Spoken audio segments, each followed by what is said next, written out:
Terrell here, and I'm back again with another review, this time for Overlord, the Sacred Kingdom, in theaters November 8th. So make sure you go check that out.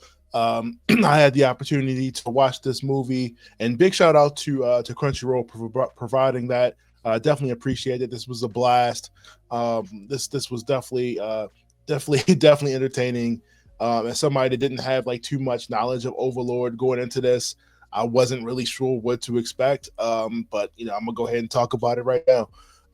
If you guys are not familiar with the Overlord series, because I had to go back and watch it myself, the plot of the series is when a popular MMORPG is scheduled to be shut down, permanently veteran player Momonga refuses to log out as NPCs begin to develop personalities and minds of their own as he decided to put his skills to use as the game's new overlord. So, if you guys aren't, tired of the, trapped in a MMO yet, with Sword Art Online and various other series that have done it, I think Overlord definitely brings a fresh take to that, by essentially, because a lot of the times it's like, okay, it's a death game, or, how do we get out, or how do we survive in this world? This is pretty much, you're now permanently stuck in a game and you are now overpowered. You rule the entire populace now that all of the AI in the game, the NPCs, have now have minds of their own. They think for themselves, stuff like that. But where Overlord the Sacred Kingdom pretty much takes place after the end of where the series currently is. So if you guys have not if you guys haven't watched this, obviously this is not a spoiler review for this movie, but just an overall review of how the movie is. Like I said, I had a chance to watch the movie. The movie's about 2 hours and 15 minutes. And I will say right there, I didn't think it felt long, but I could see where you cut a few things out just to kind of trim it up a little bit, kept it maybe like an hour 40, stuff like that. But I also think this, because this is setting up for things going forward as anime movies are doing now, where sometimes they'll give you a recap of a series, or they'll add some new content, or they'll get pretty much set up the bridge for the next season. How Demon Slayer's done, how they've done for I don't want to say My Hero, because those movies are kind of standalone, non-canon. But you know what I'm saying? Like, a lot of these anime movies, like, they kind of fill in, a little bit of time. They done the same thing with Blue Lock, where they gave you an episode, or they gave you like a different perspective of a different character, but added in like scenes from the show that already existed. But I don't think this is a full feature movie. Directed and produced by Naoyuki Ito, and produced by Kentaro Hashimoto, who I have had the opportunity to interview at New York Comic Con. So please take a look at that as well, and see the interview that I've also done for the movie, for Overlord Sacred Kingdom. Great interview. And also they had a premiere for the movie as well in New York, for the movie. But like I said, in terms of this movie, give you the plot real quick for people who have already watched it.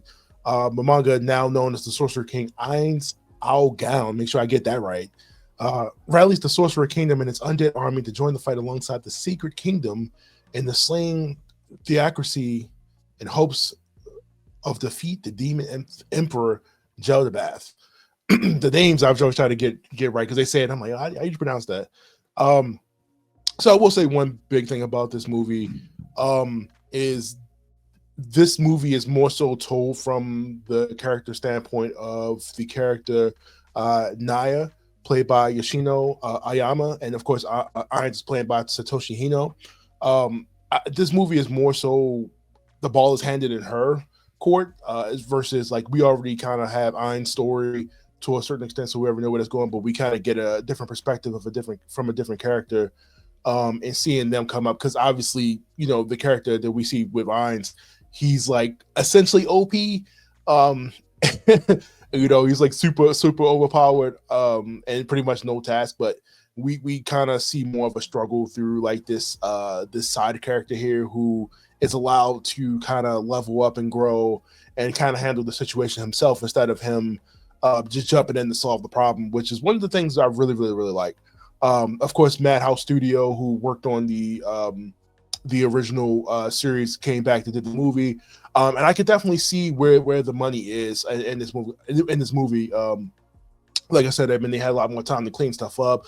A lot of transitions look really good. You know, not too many still scenes throughout the movie, which is, of course, if you know, is the anime trick to save some money. But like I said, I really, really enjoyed this movie. Like I said, when I originally watched it, I didn't have too much knowledge on Overlord, and then of course I went back and watched it and had to come back and redo this the right way because I wanted to jump into this with the knowledge of the series, to kind of like give you a little bit more of I guess my experience, like, you know, now jumping back to watch this movie. But no, I definitely enjoyed it. Some out here, like, you know, it's just unnecessary. You know, we didn't, you know, I think we definitely need this because, like I said, this movie is the bridge to the next season, which, you know, I've been told from a reliable source that's coming pretty soon. But like I said, you know, Madhouse Studio has been killing it, and they do an amazing job at this, you know, especially nowadays where we're allowing studios more time to work on TV shows, work on movies. Like I said before, you know, this age of anime where we're allowed, they're taking breaks now, which, you know, really helps the quality of the show. Gives them more time to do what they need to do, gives them a break. You know, they're not jumping from one project to the next. There's only been so many animated studios out there. So, you know, we definitely want to give them a break because, of course, they're working on Solo Leveling as well, and so many other series. But like, I thought they did a really good job. Just jumping into the animation for this, not too far from what the like as far as the look of like how the anime series looks. But I do, like I said, I do see the polish that they added to this to make this look really, really good. I have no complaints there in the animation department. I mean, I'm already checking that box off. Like, I mean, and being able to see this like in the movie theater or at home, on a nice TV is really, really well done. Like I said, I mean, it just hit everything out the park here, everything, with the animation. So, I mean, like you see a lot of people. I mean, blood, you see the blood. I mean, like, it's just splattered. It's just to get everywhere in this particular show, this movie. The music I thought was very well placed throughout the movie. It fits the theme of this show, this overall like theme of like what's going on with the battles and everything. It fits well. I mean, I was looking for the Overlord soundtrack almost immediately after I finished watching the movie because I really did enjoy. I don't think it's not that many anime soundtracks that I don't like that I won't just listen to on my Apple or whatever it's on. Like I said, it's pretty well done. And it matches the tempo of, like I said, the war setting, and it builds the intensity. They do a really good job of like scoring this movie. And don't let that be slept on. Like I said, not everything gets it right, but yeah, they did a really good job. Voice acting, I saw the Japanese version of this. The voice acting, I thought, from what I can understand, you know, Duolingo is my friend.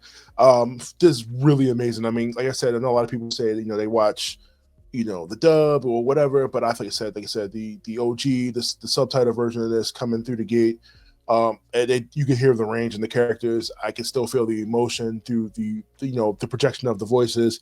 I thought this was well done. I don't think it was one character that I didn't feel like was well, the voice matched up to who it was. And, you know, shout out to Yoshino and Satoshi for carrying this movie too. Like I said, they did a really good job with the voice acting here. Like I said, I mean, overall, just with the movie itself, I really enjoyed it. Like I said, just before I had the opportunity, like I said, I watched the movie first and then I went back to the series. So if you did the same thing as me, don't worry, it doesn't spoil anything. Because I mean, they give you somewhat of a recap, but like it doesn't really go into as much detail. So I would definitely recommend still going back to watch the series. But it's not necessary for you to skip, you know, this and then do that first. Either way you do it, you're gonna enjoy it. Like I said, I really enjoyed this movie. Like I said, I know originally I said the 2 hours wasn't that big of a thing, but I don't think it needed to be that long. Like I said, it was definitely some parts I'm like, oh, okay, we could have kind of cut this out a little bit, but you know, overall, I thought the action was good. I thought, like I said, visually this was impressive. Like I said, if you haven't already watched the series, I highly recommend watching this series. It's well worth it. It's Overlord: The Sacred Kingdom. If you haven't seen it already, November 8th. if you haven't, if it's not out, or figure out a way to watch it. But it's definitely worth watching it. If you are a fan of this series, I highly recommend watching Overlord: The Sacred Kingdom. It is definitely worth it. If I had to rate this, let me think. I would say 3.5 out of 5. I feel like it hit a lot of marks, but not to say the anime movies can't be lengthy, but just this felt like it was more so like it felt like a feature movie, but it also kind of felt like it was a series of episodes, if you guys know what I mean. Because you know how sometimes like some movies is just 3 episodes put together for these anime things they do now. But no, this was definitely well worth it. Director Ito, producer Hashimoto did an amazing job. Everybody that was involved in this, the entire team, from the voice acting, directing, the writing, I thought was very well done. I can't wait for the next part of this. I really want to see where this goes. The animation, if you ever read the manga for this, the best animation. Madhouse Studio was probably the best, one of the best places that you can go to if you go to get your show done now. I mean they're a staple anime studio, but yeah. I feel like I said a lot, but yeah, like I said, overall the movie is definitely worth watching. Do not miss an opportunity to watch this. Like I said, November 8th, Overlord: The Sacred Kingdom. Let me know what you thought about the movie in the comments below. If you guys had an opportunity to watch it, if you're an Overlord fan like I am now, let me know. Like I said, give me your thoughts on that. But other than that, I will see you guys next time for another review. Thank you, Crunchyroll. Thank you for the opportunity. And I'll see you guys next time. See you.